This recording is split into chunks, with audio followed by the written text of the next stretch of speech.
നമസ്കാരം, എന്റെ പേര് Smitha Haridas. Higher secondary school അധ്യാപികയാണ്. +2 ഫിസിക്സിലെ പ്രോബ്ലംസ് ചാപ്റ്റർ വൈസ് വർക്കൗട്ട് ചെയ്തു തരാം എന്ന് വിചാരിക്കുന്നു.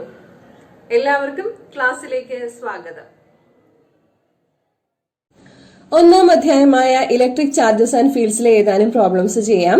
First problem, what is the force between two small charged spheres having charges of 2 × 10⁻⁻7 coulomb and 3 × 10⁻⁻7 coulomb placed 30 cm apart in air. ഇത് കാണുമ്പോൾ തന്നെ നമുക്ക് നല്ല പരിചയം തോന്നുന്നില്ലേ? രണ്ട് ചാർജുകളുണ്ട്, അവയ്ക്കിടയിലുള്ള സെപ്പറേഷൻ ഉണ്ട്. ഏതിനെ കുറിച്ചായിരിക്കും ചോദ്യം? ഇത് കൂളംസ് ലോ അപ്ലൈ ചെയ്യാനുള്ള പ്രോബ്ലം ആണ്. കൂളംസ് ലോ പറയുന്നത് the force of attraction or repulsion between two charges q1 and q2 separated by a distance r is given by F = 1/4πε0 q1 q2 divided by r square. അതില് direct ആയിട്ട് values substitute ചെയ്ത് കൊടുത്താൽ മാത്രം മതി. 1/4πε0 value നമുക്കറിയാം. അതിന്റെ numerical value എന്ന് പറയുന്നത് 9 × 10⁻9 ആണ്. q1 q2 വാല്യൂസ് തന്നിട്ടുണ്ട്. 2 × 10⁻⁻7 × 3 × 10⁻⁻7 ആയിരിക്കും. r സെപ്പറേഷൻ ആണ്. ഈ രണ്ട് ചാർജുകൾ വായുവില് 30 സെന്റിമീറ്റർ അകലത്തിൽ വെച്ചിരിക്കുന്നു എന്നാണ് പറഞ്ഞിരിക്കുന്നത്. 30 സെന്റിമീറ്റർ എന്നാൽ 30 × 10⁻⁻2 മീറ്റർ ആണ്. ഇത് വർക്കൗട്ട് ചെയ്യുമ്പോൾ നമുക്ക് കിട്ടുക 6 × 10⁻⁻3. ഫോഴ്സ് ആയതുകൊണ്ട് ന്യൂട്ടൺ ആയിരിക്കും unit. So the answer is 6 × 10⁻⁻3 newton. ഇനി രണ്ട് പോസിറ്റീവ് ചാർജുകളാണ് അല്ലെ? 2 × 10⁻⁻7 കൂളം എന്നും 3 × 10⁻⁻7 കൂളം എന്നുമാണ് പറഞ്ഞിരിക്കുന്നത്. പോസിറ്റീവ് ചാർജുകൾക്കിടയിൽ റിപ്പൽഷൻ ആയിരിക്കും ഉണ്ടാവുക. അതുകൊണ്ട് ഈ ഫോഴ്സിന്റെ നേച്ചർ റിപ്പൾസീവ് ആയിരിക്കും. ആ കാര്യം കൂടി സൂചിപ്പിച്ചിട്ടുണ്ട്. വ്യക്തമാണല്ലോ അല്ലേ? രണ്ടാമത്തെ problem, the electrostatic force on a small sphere of charge 0.4 microcoulomb due to another small sphere of charge minus 0.8 microcoulomb in air is 0.2 Newton. What is the distance between the two spheres? നമുക്കിവിടെ രണ്ട് ചാർജുകൾ തന്നിട്ടുണ്ട്. അവയ്ക്കിടയിൽ അനുഭവപ്പെടുന്ന force തന്നിട്ടുണ്ട്. അങ്ങനെയാണെങ്കിൽ distance എത്രയായിരിക്കുമെന്നാണ് ചോദ്യം. ഇതും കൂളംസ് ലോയുടെ ഇക്വേഷനിൽ സബ്സ്റ്റിറ്റ്യൂട്ട് ചെയ്ത് കൊടുത്ത് കണ്ടുപിടിക്കാവുന്നതാണ്. എയർ ആണ്, അതുകൊണ്ട് equation F = 1/4πε0 q1 q2 r square എന്നുള്ളതായിരിക്കും. ആറിന്റെ വാല്യൂ കണ്ടുപിടിക്കാനാണ് ചോദ്യം. ആറിന്റെ വാല്യൂ കണ്ടുപിടിക്കാൻ വേണ്ടി നമുക്ക് r സ്ക്വയറിന് വേണ്ടി ഇക്വേഷൻ ആദ്യം എഴുതാം. r square = 1/4πε0 q1 q2 divided by f എന്നതാണ് ഇക്വേഷൻ. 1/4πε0 വാല്യൂ 9 × 10⁻9 അതാണ് ന്യൂമറിക്കൽ വാല്യൂ. q1 q2 തന്നിട്ടുണ്ട്. ഇവിടെ നമുക്ക് ന്യൂമറിക്കൽ വാല്യൂ മാത്രം കൊടുത്താൽ മതി, ഡിസ്റ്റൻസ് കണ്ടുപിടിക്കാനായിട്ടുള്ളതുകൊണ്ട്. അപ്പോ 0.4 × 10⁻6 മൈക്രോകൂളത്തിനെ കൂളമാക്കുമ്പോ, അതുപോലെ 0.8 × 10⁻6 ചാർജുകളുടെ വാല്യൂ കൊടുത്തു. സെപ്പറേഷൻ 0.2 ആണ്. ഇത് വർക്കൗട്ട് ചെയ്യുമ്പോൾ കിട്ടുന്നത് r സ്ക്വയർ 144 × 10⁻⁻4 മീറ്റർ സ്ക്വയർ എന്നാണ്. സോ r അതിന്റെ സ്ക്വയർ റൂട്ട് എടുക്കുക. വി വിൽ ഗെറ്റ് 12 × 10⁻⁻2 മീറ്റർ അല്ലെങ്കിൽ 0.12 മീറ്റർ. ഓക്കെ, അപ്പോ എ പാർട്ടിന്റെ ആൻസർ ആയി കഴിഞ്ഞു. ഇനി ബി പാർട്ട് ചോദിച്ചിരിക്കുന്നത് what is the force on the second sphere due to the first sphere. ഇപ്പോ ഫസ്റ്റ് സ്പിയർ പോസിറ്റീവ് ആണ്, സെക്കൻഡ് സ്പിയർ നെഗറ്റീവ് ആണ് അവയുടെ ചാർജുകൾ. അതുകൊണ്ട് അനുഭവപ്പെടുന്ന ഫോഴ്സ് എന്ന് പറയുന്നത് അട്രാക്റ്റീവ് ഫോഴ്സ് ആയിരിക്കും. ഫോഴ്സിന്റെ വാല്യൂ തന്നിട്ടുണ്ട് 0.2 ന്യൂട്ടൺ എന്ന്. So the answer is 0.2 Newton and the nature of the force is attractive. Clear? അടുത്ത problem, torque acting on a dipole. അതിന്റെ വാല്യൂ കണ്ടുപിടിക്കാനാണ്. Question, An electric dipole with dipole moment 4 into 10 power minus 9 coulomb meter is aligned at 30 degree with the direction of a uniform electric field of magnitude 5 into 10 power 4 Newton per coulomb. Calculate the magnitude of the torque acting on the dipole. Torque എന്ന് പറയുന്നത് rotating effect of force ആണ്. അതിന്റെ magnitude മാത്രമാണ് ചോദിച്ചിരിക്കുന്നത്. അപ്പൊ direction പറയേണ്ട ആവശ്യമില്ല, magnitude മാത്രം കണ്ടുപിടിച്ചാൽ മതി. നമുക്ക് ഇക്വേഷൻ അറിയാം, torque tau equal to P E sine theta എന്നുള്ളതാണ്. പി എന്നാൽ ഡൈപോൾ മൊമെന്റ് ആണ്, വാല്യൂ തന്നിട്ടുണ്ട് 4 into 10 power minus 9 coulomb metre. Electric field E 5 into 10 power 4 newton per coulomb. Theta 30 degree. Values substitute ചെയ്ത് കൊടുക്കുക. സൈൻ 30യുടെ വാല്യൂ 1/2 ആണ്. ഇത് workout ചെയ്യുമ്പോൾ നമുക്ക് 10 into 10 power minus 5 newton metre എന്ന് കിട്ടും അല്ലെ.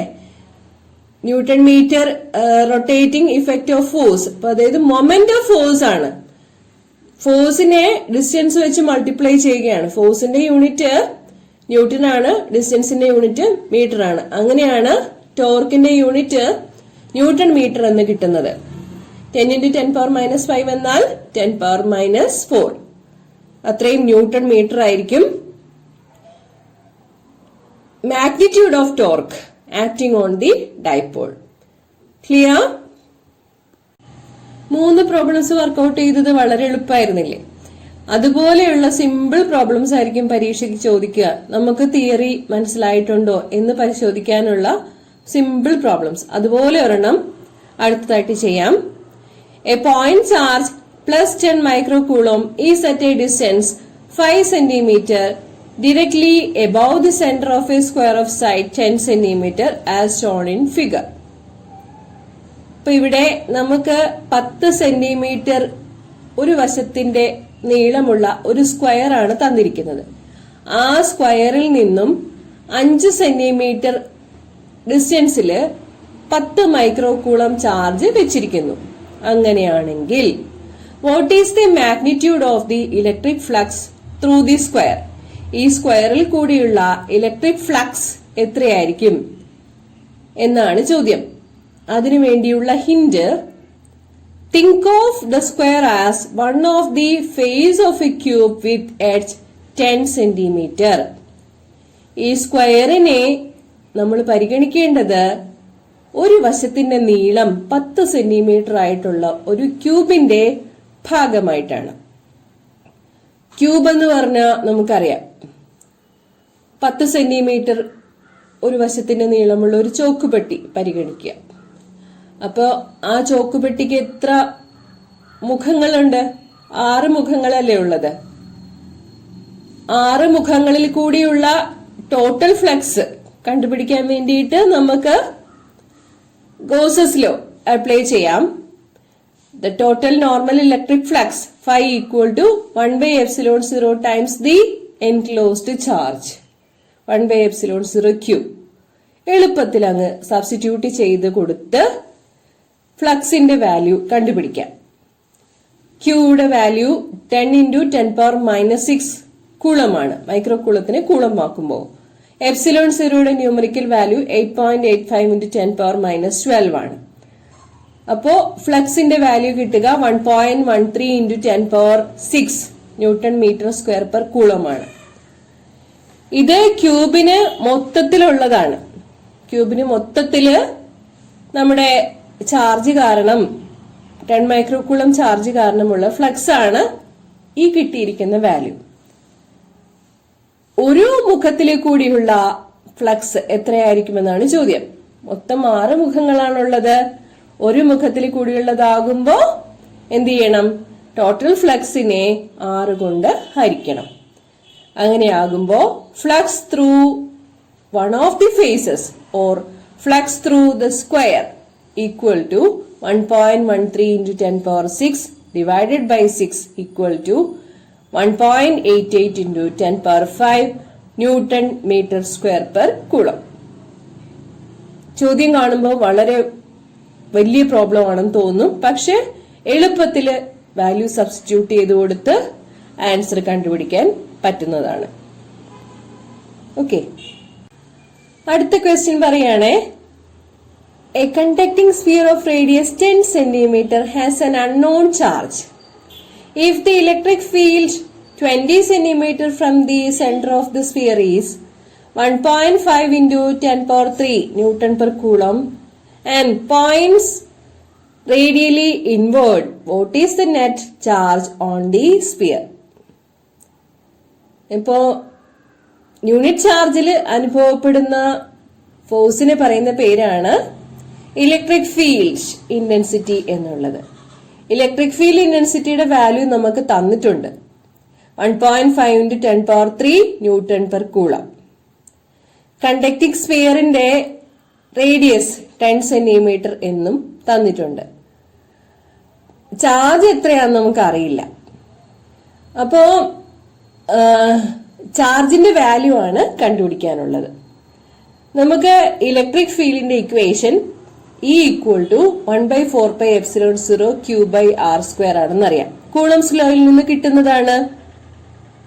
Coulombs law F equal to 1/4πε0 Q1 Q2/r². Unit ചാർജിൽ അനുഭവപ്പെടുന്ന ഫോഴ്സ് ആകുമ്പോഴത്തേക്കും F/Q എന്ന് വരും. അങ്ങനെയാണ് ഇലക്ട്രിക് ഫീൽഡിന്റെ equation E equal to 1/4πε0 Q/r² എന്ന് വരുന്നത്. ന്യൂമറിക്കൽ വാല്യൂ 1/4πε0 കൊടുക്കുകയാണെങ്കിൽ ഇലക്ട്രിക് ഫീൽഡിന്റെ ഇക്വേഷൻ 9 into 10⁻⁹ into Q/r² എന്നായിരിക്കും. ക്യൂവിന്റെ വാല്യൂ ആണ് നമ്മളോട് ചോദിച്ചിരിക്കുന്നത്. Q equal to ER² divided by 9 into 10⁻⁹ എന്നാണ്. ക്രോസ് മൾട്ടിപ്ലൈ ചെയ്യുമ്പോൾ ക്യൂവിന്റെ ഇക്വേഷൻ നമുക്ക് ഇതുപോലെ എളുപ്പത്തിൽ എഴുതാൻ പറ്റുന്നതാണ്. ഇലക്ട്രിക് ഫീൽഡ് തന്നിട്ടുണ്ട്, 1.5 into 10 power 3 newton per coulomb ആണെന്ന് തന്നിട്ടുണ്ട്. ഡിസ്റ്റൻസ് തന്നിട്ടുണ്ട്. Electric field 20 cm from the centre of the sphere, അതിന്റെ വാല്യൂ ആണ് തന്നിരിക്കുന്നത്. അപ്പോൾ ഡിസ്റ്റൻസ് എന്ന് പറയുന്നത് 20 cm ആണ്. 20 cm മീറ്റർ ആക്കണം. അപ്പൊ 20 into 10 power -2 the whole square r² എന്ന് വരുന്നത് കൊണ്ട്, പിന്നെ നമ്മുടെ 9 into 10 power 9 ഉണ്ട്. ഇത് വർക്കൗട്ട് ചെയ്യുമ്പോൾ നമുക്ക് കിട്ടുക 6.67 into 10 power -9 കൂളം എന്നാണ്, അല്ലെങ്കിൽ 6.67 നാനോ കൂളം എന്നുള്ളതാണ്. ഓക്കെ, സോ ചാർജിന്റെ മാഗ്നിറ്റ്യൂഡ് നമുക്ക് കിട്ടിക്കഴിഞ്ഞു. അപ്പോ what is the net charge on the sphere എന്നാണ് ചോദ്യം. ഇപ്പൊ ഇവിടെ നെറ്റ് ചാർജ് എങ്ങനെയായിരിക്കും നമുക്ക് മനസ്സിലാക്കാൻ പറ്റുക? ഇലക്ട്രിക് ഫീൽഡ് എന്ന് പറയുന്ന ഒരു വെക്ടർ ക്വാണ്ടിറ്റി ആണ്, അല്ലെ? അത് വെക്ടർ ക്വാണ്ടിറ്റി ആയതിന്റെ പറ്റി മനസ്സിലാക്കാനായിട്ടൊരു കാര്യം സൂചിപ്പിച്ചിട്ടുണ്ട്. Points radially inward, electric field radially inward ആണെങ്കിൽ നമ്മുടെ ചാർജ് എന്ന് പറയുന്നത് നെഗറ്റീവ് ആയിരിക്കണം. അങ്ങനെ ആവുമ്പോഴാണ് റേഡിയലി ഇൻവേർഡ് വരിക. പോസിറ്റീവ് ചാർജ് ആണെങ്കിൽ radially outwards, away from the point charge ആയിരിക്കും. Electric field is directed inward if the charge is negative. അപ്പോ ഡിറക്റ്റഡ് ഇൻവേർഡ് എന്ന് തന്നിരിക്കുന്നത് കൊണ്ട് ചാർജ് നെഗറ്റീവ് ആണെന്ന് മനസ്സിലാക്കണം. So in our case the charge is -6.67 nano coulomb. അടുത്ത problem പറയട്ടെ. A uniformly charged conducting sphere of 2.4 diameter has a surface charge density of 80 microcoulomb per meter square. Find the charge on the sphere. Surface charge density തന്നിട്ടുണ്ടെങ്കിൽ charge കണ്ടുപിടിക്കാനാണ് ചോദ്യം. Surface charge density എന്ന് പറഞ്ഞു കഴിഞ്ഞാൽ charge by ഏരിയയാണ്. Sphere ആയതുകൊണ്ട് area എന്തായിരിക്കും? 4πr² ആയിരിക്കുമല്ലോ. അപ്പോ സർഫസ് ചാർജ് ഡെൻസിറ്റിയെ സിഗ്മ എന്ന അക്ഷരം കൊണ്ട് സൂചിപ്പിച്ചു കഴിഞ്ഞാൽ sigma equal to charge Q divided by 4πr² ആയിരിക്കുമല്ലോ ചാർജ് ബൈ ഏരിയ എന്ന് പറഞ്ഞു കഴിഞ്ഞാൽ. ഇവിടെ ഒരു ചെറിയ മിസ്റ്റേക്ക് വന്നിട്ടുണ്ട്, Q/4πr² എന്നാണേ. അങ്ങനെയാകുമ്പോൾ നമ്മുടെ ചാർജിന്റെ equation Q equal to sigma into 4πr² എന്ന് എഴുതാവുന്നതാണ്. ചാർജിന്റെ വാല്യൂ കണ്ടുപിടിക്കാനാണ് ചോദ്യം. സർഫസ് ചാർജ് ഡെൻസിറ്റി സിഗ്മ തന്നിട്ടുണ്ട്, 80 micro coulomb per metre square ആണ്. അതിനെ മൈക്രോ എന്നുള്ളതിനെ 10⁻⁻6 കൊടുത്തു കഴിയുമ്പോൾ സിഗ്മയുടെ വാല്യൂ അല്ലെങ്കിൽ സർഫസ് ചാർജ് ഡെൻസിറ്റിയുടെ value 80 × 10⁻⁻6 coulomb per metre square എന്ന് കിട്ടും.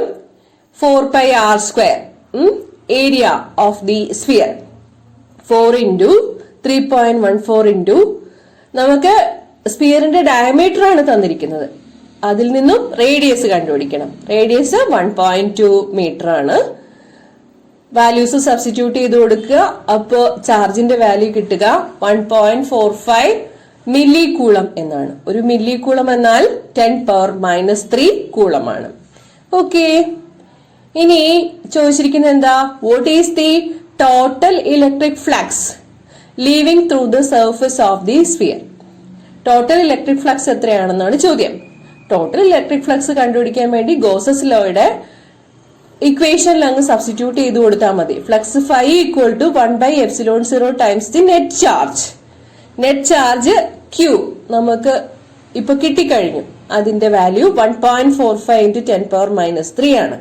ε0യുടെ ന്യൂമറിക്കൽ വാല്യൂ 8.85 × 10⁻12 ആണ്. ഇത് സബ്സ്റ്റിറ്റ്യൂട്ട് ചെയ്ത് കൊടുക്കുമ്പോൾ ഫ്ലക്സിന്റെ വാല്യൂ കിട്ടുക 1.64 × 10⁸ newton metre square per coulomb square എന്നുള്ളതാണ്. എല്ലാം കാൽക്കുലേറ്ററിൽ ചെയ്ത് നോക്കണം. യൂണിറ്റ് എഴുതാനും പഠിച്ചിരിക്കണം. ഫ്ലക്സിന്റെ യൂണിറ്റ് എന്താണ് എന്നുള്ളതൊക്കെ നമ്മൾ പഠിച്ചിരിക്കണം. അപ്പൊ തിയറി അറിയാമെന്നുണ്ടെങ്കിൽ ഈ പ്രോബ്ലംസ് ഒക്കെ എളുപ്പത്തിൽ ചെയ്യാൻ പറ്റും. ഇതിൽ ഒരുപാട് സ്റ്റെപ്സ് ഒന്നുമില്ല, ചെയ്തു പഠിക്കുക. കുറച്ചൊരു ആപ്ലിക്കേഷൻ ലെവലിലുള്ള പ്രോബ്ലം ചെയ്യാം, ഒന്ന് നോക്കി വെച്ചോളൂ. An oil drop of 12 excess electrons is held stationary under a constant electric field of 2.55 × 10⁴ Newton per coulomb in a Millikan's oil drop experiment. ഇപ്പം മില്ലിക്കൻസ് ഓയിൽ ഡ്രോപ്പ് എക്സ്പെരിമെന്റിന്റെ ഡീറ്റെയിൽസിലേക്കൊന്നും പോകേണ്ട ആവശ്യമില്ല. ഇവിടെ പറഞ്ഞിരിക്കുന്നത് ഒരു ഇലക്ട്രിക് ഫീൽഡ് അപ്ലൈ ചെയ്ത് ഒരു ഓയിൽ ഡ്രോപ്പിനെ സ്റ്റേഷനറി ആക്കി നിർത്തിയിരിക്കുകയാണ്. ആ ഓയിൽ ഡ്രോപ്പിന്റെ പ്രത്യേകത, അതില് 12 എക്സസ് ഇലക്ട്രോൺസ് ഉണ്ട്. 12 എക്സസ് ഇലക്ട്രോൺസ് ഉള്ള ഓയിൽ ഡ്രോപ്പിനെ ഇലക്ട്രിക് ഫീൽഡ് അപ്ലൈ ചെയ്ത് സ്റ്റേഷനറി ആക്കി നിർത്തിയിരിക്കുന്നു.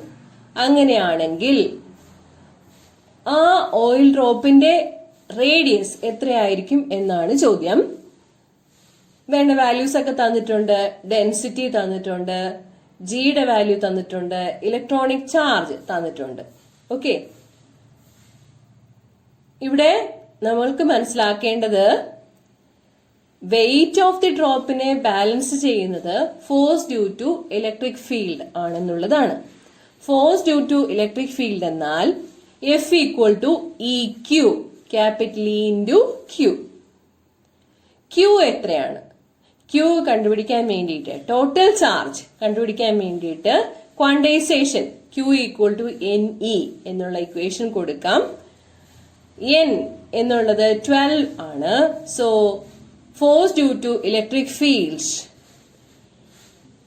EQ എന്നതിന് പകരം നമുക്ക് കൊടുക്കാൻ പറ്റുന്നത് E into capital E into small n into small e എന്നുള്ളതാണ്. ഇത് ഇലക്ട്രോണിന്റെ കേസിലുള്ള ഇക്വേഷൻ ആണ് പറയുന്നത്. ഓക്കെ, സോ നമുക്ക് ഫോഴ്സ് ഡ്യൂ ടു ഇലക്ട്രിക് ഫീൽഡിന്റെ വാല്യൂസ് എല്ലാം തന്നിട്ടുണ്ട്. ഇയുടെ വാല്യൂ തന്നിട്ടുണ്ട്, അതാണ് 2.55 × 10⁴. ഇലക്ട്രോണിക് ചാർജ് തന്നിട്ടുണ്ട് 1.6 × 10⁻⁻19. N എത്ര എക്സസ് ഇലക്ട്രോൺസ് ആണ് ഉള്ളത്? 12 എക്സസ് ഇലക്ട്രോൺസ് ആണ്. അപ്പോൾ 12 എക്സസ് ഇലക്ട്രോൺസിൽ അനുഭവപ്പെടുന്ന ഫോഴ്സ് ആണ് എന്ത് പറയുന്നത്? N small e into capital E എന്നത്.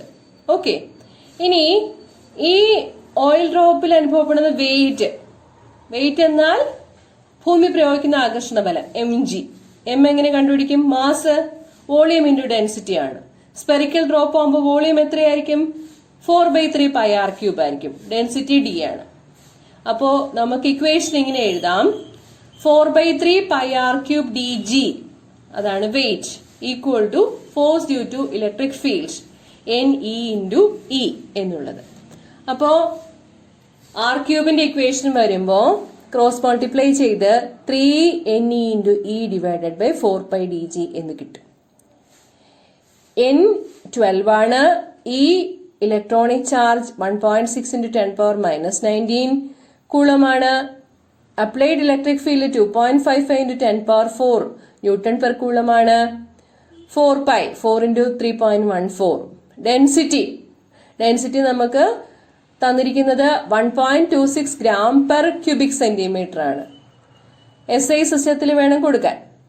അപ്പോ 1.26 into 10⁻³ kilogram per metre cube അല്ലെങ്കിൽ കിലോഗ്രാം പെർ ക്യൂബിക് മീറ്റർ. ആ വാല്യൂം കൊടുക്കണം.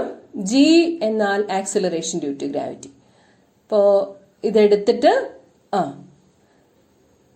R കണ്ടുപിടിക്കാൻ വേണ്ടിയിട്ട് ഇതിന്റെ ക്യൂബ് റൂട്ടും കൂടി കണ്ടുപിടിക്കേണ്ടത് വരും. ഇതിപ്പോ ആർ ക്യൂബിന്റെ വാല്യൂ ആണ് ഏത് 3n small E capital divide by 4 D G എന്നുള്ളത്. R എന്ന് പറഞ്ഞാൽ ഈ വാല്യൂവിന്റെ ക്യൂബ് റൂട്ട് എടുക്കണം. ക്യൂബ് റൂട്ട് എടുക്കുമ്പോൾ കിട്ടുന്നത് 9.81 ഇൻറ്റു 10⁻⁻4 മില്ലിമീറ്റർ എന്നുള്ളതായിരിക്കും. ഓക്കെ, അല്ലെങ്കിൽ 9.81 ഇൻറ്റു 10⁻⁻7 മീറ്റർ എന്നുള്ളതായിരിക്കും. അപ്പൊ ഇത് കാൽക്കുലേറ്റർ യൂസ് ചെയ്യാൻ പഠിക്കാൻ, കാൽക്കുലേറ്ററിൽ പവറും ക്യൂബ് റൂട്ടും ഒക്കെ എടുക്കാൻ പഠിക്കാൻ പറ്റിയ നല്ലൊരു പ്രോബ്ലമാണിത്. തീർച്ചയായും വർക്കൗട്ട് ചെയ്ത് നോക്കണം. ഈ പ്രോബ്ലം കറക്റ്റായിട്ട് വർക്കൗട്ട് ചെയ്യാൻ പഠിച്ചിട്ടുണ്ടെങ്കിൽ നമുക്ക് കാൽക്കുലേറ്റർ എങ്ങനെ ഉപയോഗിക്കണമെന്നുള്ളതിനെ പറ്റി പിന്നീട് യാതൊരുവിധ കൺഫ്യൂഷനും ഉണ്ടാവുകയില്ല. അത്രയും കാര്യങ്ങളെല്ലാം ഇതിനകത്ത് വരുന്നുണ്ട്. അതുകൊണ്ട് ശ്രദ്ധിച്ച് ചെയ്തു നോക്കുക. ഇനി അടുത്ത ക്ലാസ്സിൽ അടുത്ത ചാപ്റ്ററിലെ ഇലക്ട്രോസ്റ്റാറ്റിക് പൊട്ടൻഷ്യൽ ആൻഡ് കപ്പാസിറ്റൻസിലെ പ്രോബ്ലംസ് ചെയ്യാം. എളുപ്പമാണ് എല്ലാ പ്രോബ്ലംസും ചെയ്യാൻ. തിയറി എളുപ്പത്തിൽ പഠിക്കുകയും ചെയ്യാം. എല്ലാവർക്കും ആശംസകൾ. ഇത്രയും നേരം ശ്രദ്ധിച്ചിരുന്നതിന് നന്ദി. നമസ്കാരം.